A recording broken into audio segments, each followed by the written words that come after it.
Hi there, welcome to Grain TV. I'm Kevin McNew. It's Thursday, June 29th, one day before the crop report, and we had the markets higher.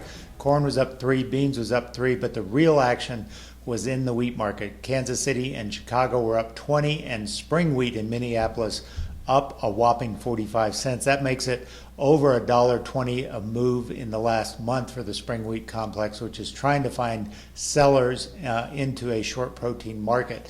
Let's talk about some of the news that's shaping that spring wheat market. First of all, let's start with news out of Canada. They came out with the acreage report for Canada and showed that wheat acres overall were only 22.4 million acres versus expectations of 22.7 going into that report. So while not a huge difference, it was certainly enough to keep the spring wheat market moving higher. And then also today, we had an updated drought monitor from the University of Nebraska. They show that North Dakota is 25% in an extreme drought, 25% of the state within an extreme drought classification. That's up from only 7% last week. So yes, the conditions in the Dakotas and eastern Montana are getting worse and not better, and so that is getting the acceleration and the vertical action going on in spring wheat. Other news out today, let's take a look at export sales. These numbers were disappointing to say the least, especially in new crop business for corn and beans. Corn and beans coming in very light on new crop delivery, and even old crop corn was disappointing at only 316,000 metric tons. If we look at year-to-date business on the new crop delivery, it's very disturbing. Let's take a look at this next slide that shows where we stand year-to-date on new crop sales. And in particular, I want you to focus on soybeans. Keep in mind that USDA is factoring into their new crop balance sheet a record high export number for the coming year. Although that's what they're expecting, what we're actually seeing year to date is the worst export sales for new crop delivery since 2006. So last year we had 7.6 million metric tons booked by this time of the season.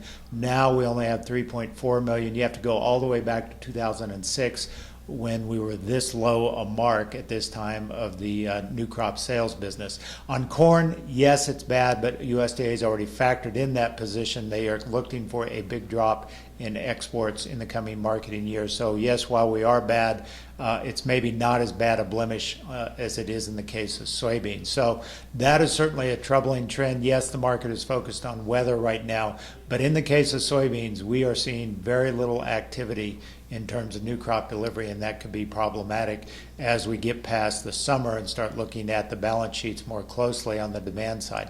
Speaking of numbers, let's take a look at what traders are looking for in the planted acreage report. Keep in mind, both planted acres and quarterly stocks will come out tomorrow. Let's take a look at what traders are looking for in terms of those planted acreage numbers. Not much of a change across the board when you look at the averages. Only a slight reduction in corn acres expected from the March 31st report, and in the case of soybeans, a slight bump up in those numbers. And so overall, no real change is expected here. And in the case of wheat, they look for those numbers to be unchanged. On the other hand, this could be a wild card. You know, we know there were a lot of planting problems at the end of the season. Some of those acres had to be replanted or twice planted after some delays. And so it'll be interesting to see what USDA throws. But on average, no real change is expected.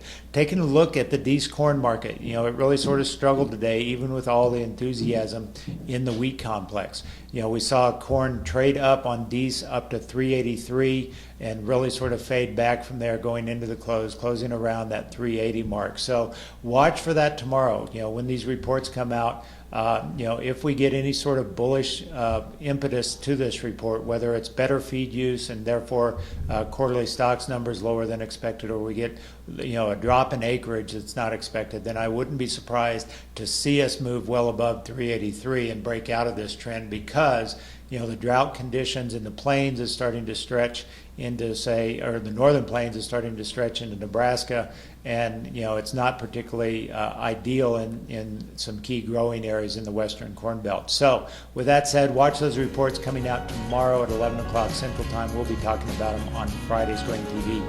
Have a great day. We'll talk to you on Friday.